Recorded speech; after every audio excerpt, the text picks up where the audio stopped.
What's going on, guys? Charles Weinraub AKA the Handsome Homebuyer, Long Island's #1 fix and flip investor turned real estate developer turned whatever the hell it is I want to do next. And today we are talking about the gateway drug to real estate, or at least certain people think so, which is how to be a wholesaler. All right, we're talking about the hottest real estate topic out there, which is how to be a wholesaler. A lot of people want to jump into wholesaling. They see these boot camps. Oh, 1, 2, 3 days. You could be a wholesaler. You could do it across the country. It doesn't matter. You can live in New York and do it in Texas and make tons of money and have little money at risk.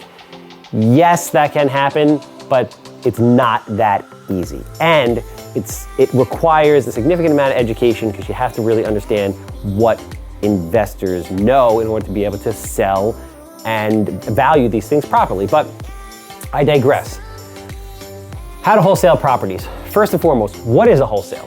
A wholesaler, on a very high level, is somebody that gets a property, that locates a property and passes that off to an investor like myself at a premium, at a fee. I'm blessed to work with dozens of excellent wholesalers. If you're a wholesaler out there in the New York area, working in the boroughs or Long Island, hit me up, 516-777-SOLD, or on any of my social media platforms. I would love the opportunity to work with you.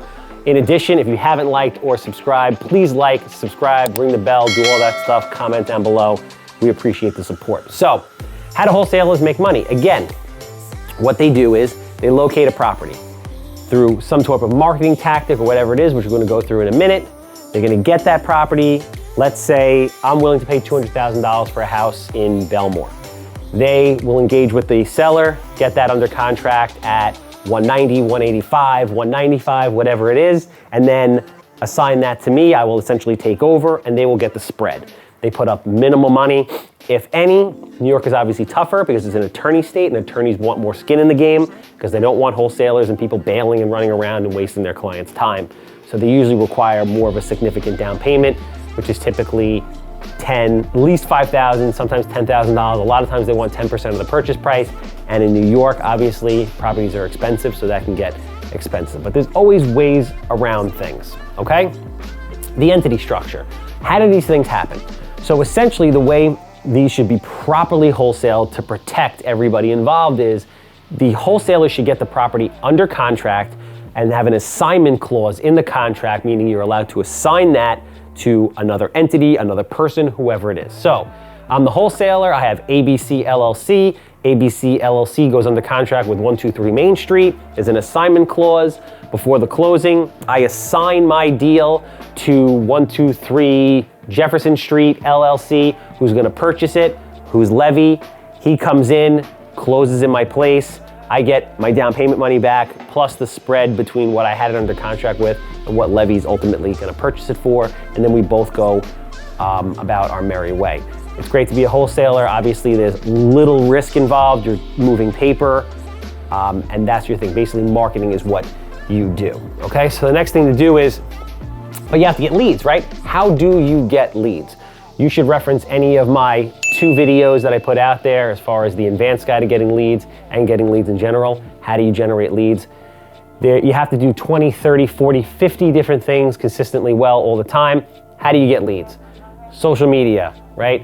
Networking, SEO, PPC, mailers, right? TV, radio, newspaper, you name it, whatever the advertising medium is, that's what you do, that's how you generate leads. And again, it's not 1 or 2 or 3 different things, it's 30 or 40 different things done consistently well all the time, and that's gonna get you lead flow. Now, it also depends on how busy you wanna be. You wanna do a deal a month, 2 deals a month, 40 deals a month, 40 deals a week, whatever it is, the more you do, the more you wanna do, the more you're gonna have to market for those things, okay?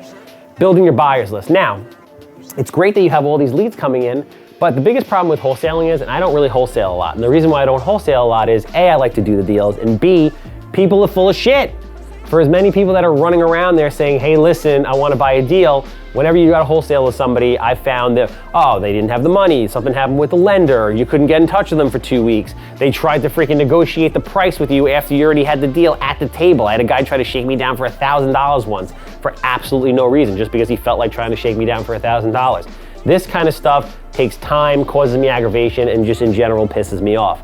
So that's why I don't do it, and that's why I treat my wholesalers like gold. You will never deal with anything like that, and that's why people come to me. Because I say, I'm gonna buy it, here's the number, the money's gonna be there on this date. You'll never hear shit from me with zero aggravation. That's what you wanna do as an investor so that wholesalers wanna work with you, and that's why I personally don't wholesale.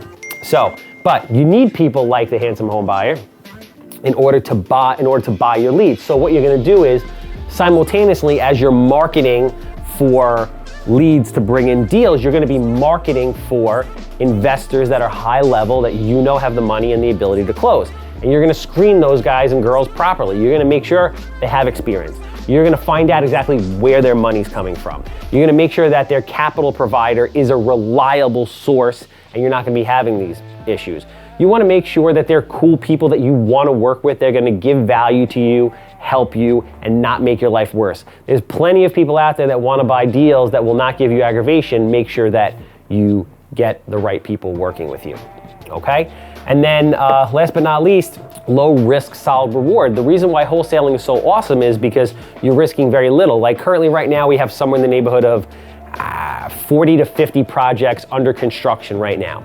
God forbid something happened with the market drastically, it would be a very big problem. If you're a wholesaler and all you're moving is paper, it's very low risk and you get the solid reward, right? So you don't have to worry about raising money. You don't have to worry about managing construction. You don't have to worry about, the risk of holding the property while it's getting done, things that could happen. It's very, very quick. And if the market turns, you just stop wholesaling or you adjust your pricing. And the worst thing would happen is you would lose some down payment money versus somebody like myself who actually has hundreds of thousands of dollars invested in dozens and dozens of projects that are currently running. So that is how to wholesale properties. I'm the Handsome Homebuyer. Obviously, if you have any questions, we're happy to help. Comment below, and if you made it this far and you have not liked or subscribed or rang the bell, I would appreciate it if you did all three. Obviously, if you have not signed up for my text platform, I recommend that you do. If you have any questions, you can hit me up. I get back to people daily. It is me. It is not a bot. We've got to share the knowledge, leave real estate better than when we found it. We'll see you next time.